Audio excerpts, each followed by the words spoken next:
Good morning. Welcome back to the channel. Today we're not out in the field. We're actually filming in my home office.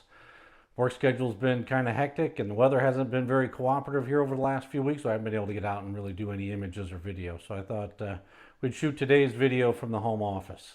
All right, so we're going to take a break here, roll the intro, and we'll get back and we're going to talk about my little buddy, the Canon R5. Stay tuned.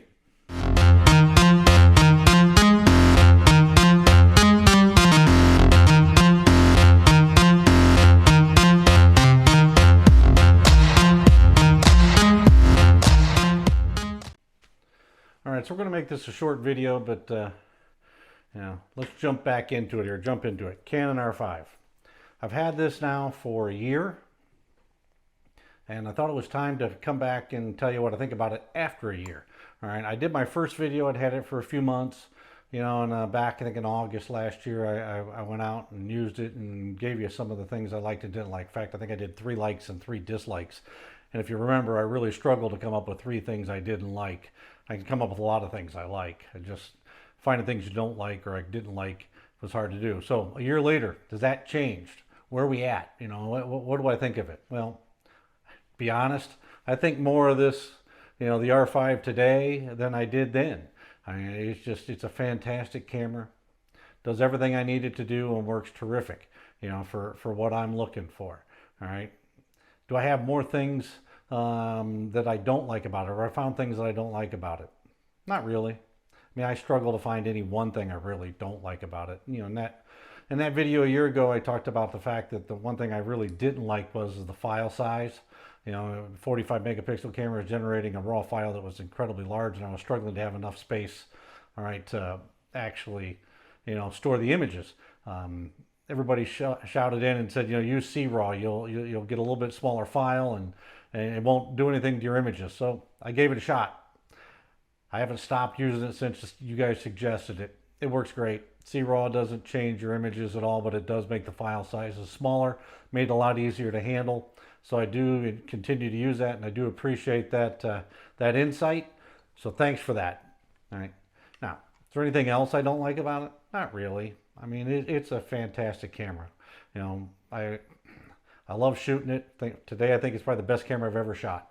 And I still believe that it's probably the best camera on the market today.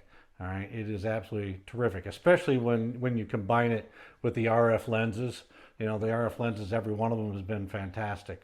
If there's any one thing I think that I really truly love, from switching from the RP over to the R5 is the fact that, I can use this lovely joystick here in the back quickly to be able to choose a focus point. It's a little bit more difficult to do on the RP. The RP doesn't have a joystick. I really like being able to choose a focus point, with the joystick. It makes it quick. All right. Beyond that, folks, this is just an incredible camera. Now, it's $3,900. That's a lot of money. All right. Not everybody has the kind of money to go out and buy that. And if you have the money, go buy it. But don't, today's world, things are pretty tough. Don't go out and stretch and try to buy something you can't afford. If you can afford an RP, buy an RP. If you can afford an R6, buy an R6.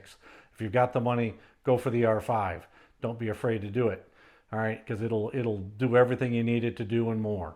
All right, whether that's video, whether that's just a standard still image, go after it, use it.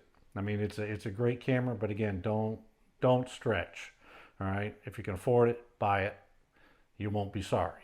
Now, before I end the video, just wanted to ask, see what everyone thought. I'm going to Europe on a Viking River cruise here in the next few weeks. My wife and I will be leaving to go partake in that. And I've really struggled with what I should do. I've been thinking about taking just my iPhone and taking images with my iPhone. I've thought about taking my RP. I thought about taking the R5.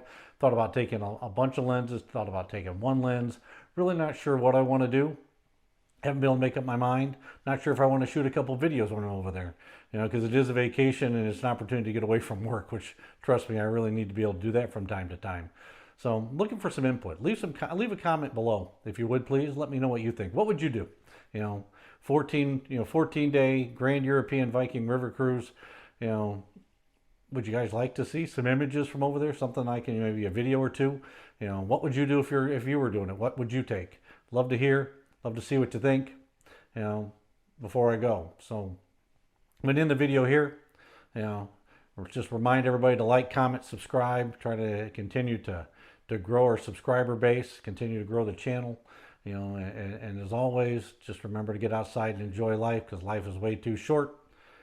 Thank you for your time, everybody. Till I can see you again, stay safe.